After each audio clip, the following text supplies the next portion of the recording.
Welcome to the Deep Dive. If you've ever dug into your own family history, you understand how names carry stories, right? Absolutely. They connect us to the past. Exactly. And today we're looking at a really fascinating naming tradition, papal names. With the recent election of Pope Leo XIV, the first American pope, it feels like the perfect time for this. It really does. It's a great hook. So what can his choice, Leo XIV, actually tell us? Not just about him, but about this whole practice. It feels like it could echo how names work in families, too. It's quite something how much meaning gets packed into that one choice. When a new pope is elected, picking the name is one of the very first things. Seems automatic now, but it wasn't always like that. Not at all. Actually, for a long time, popes just used their given names. It took a while for the name-changing tradition to start. Oh, who started it? Well, Pope John II was the first one recorded to take a new name, but it Oh. really became, the standard practice much later, in more recent centuries. Okay, so let's unpack that. Why this shift? Why start taking a new name? It's got to be more than just wanting a different name, surely. Precisely. Initially, one big reason was to honor a previous pope. Maybe the one who had, say, appointed the new pope as a cardinal. Ah, like a sign of respect, honoring a mentor. Exactly. A way to connect to a legacy they valued. But then, starting around the mid-20th century, something else emerged. How is that? Popes started picking names that really seemed to signal their goals, their priorities for their papacy. It became more strategic, you could say. Okay, that's interesting. A way to telegraph their intentions right from the start. Can you give an example? Oh, definitely.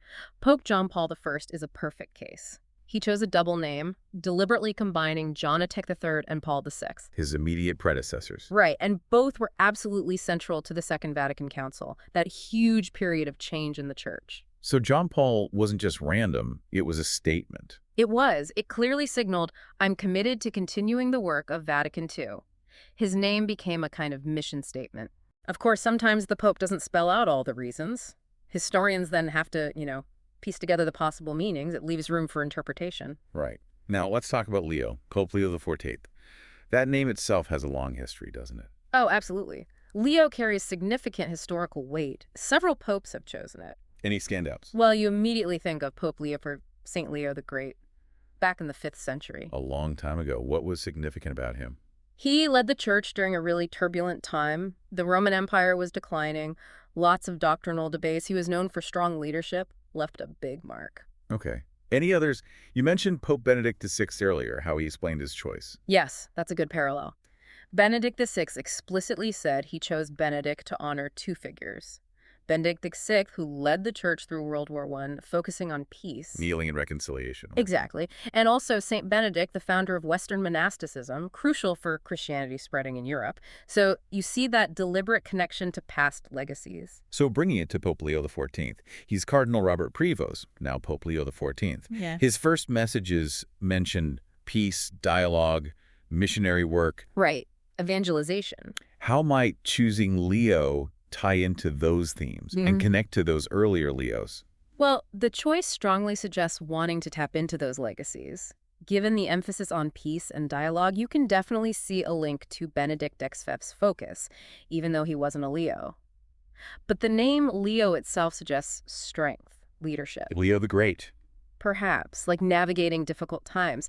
And what's really notable here, looking at naming patterns, is the gap. What do you mean? The last Pope Leo was Leo XIII. He reigned in the late 19th, early 20th century. So choosing Leo now, after more than 100 years, that's quite deliberate. It makes the choice stand out more. It really does. It's not just picking the next number in sequence for a common name. It might signal, looking back to that specific era, Leo III's time, for inspiration, or maybe revisiting certain themes. That's fascinating. Almost like in genealogy when someone names a child after a great-grandparent instead of grandparent. Exactly. It's like reaching back further to connect with specific values or a particular historical moment embodied by that ancestor, or in this case, that papal namesake. So it makes you think about what, from Leo XIII's time, or even Leo III's time, might feel relevant today. On the flip side, are there names we never see popes choose? Oh, yes. Some very prominent biblical names, actually, like Joseph or James or Andrew, never been used. Really? Why not? It's not entirely clear for all of them, but the most famous example is Peter. Ah, because of St. Peter. Exactly. Out of profound respect for St. Peter, considered the very first pope, that name has traditionally been avoided. It highlights that deep reverence for the church's foundations. So, thinking about our listeners, many deep into their family histories, tracking names down through generations, can we see a parallel here? Is choosing a papal name like establishing a kind of spiritual lineage? That's a really insightful way to put it. I think so. It's not blood lineage, obviously, but it is creating a connection, a spiritual link to predecessors and their impact. Just like finding a repeated family name tells you something about who your ancestors admired or wanted to remember? Precisely. Exploring why certain names appear in your family tree reveals values, historical context, aspirations. Similarly, looking at Pope Leo IV, choosing Leo, gives us clues. Clues about the values, the historical figures, the papal aims that might resonate with him and shape his time as pope. It's about the story embedded in the name itself. Exactly, whether it's in your family or in the papacy. So, looking ahead at Pope Leo XIV's pontificate, his name choice, Leo, feels like much more than just, well, a name. Absolutely. It's loaded with tradition, history, potential meaning. It offers insights into his vision, echoing legacies from centuries past while facing today's world. His initial messages about peace, dialogue, mission, combined with that name, it sets a really interesting stage. Definitely gives us a lot to think about. And for you listening, as you ponder this whole idea of papal names, maybe consider this. What parts of the history of earlier popes Leo Dio, their challenges, their successes might seem particularly relevant for the church right now? And how could knowing that history shape how you view Pope Leo XIV's path forward? It's a fascinating blend of history and tradition, much like the stories we find hidden in our own family names.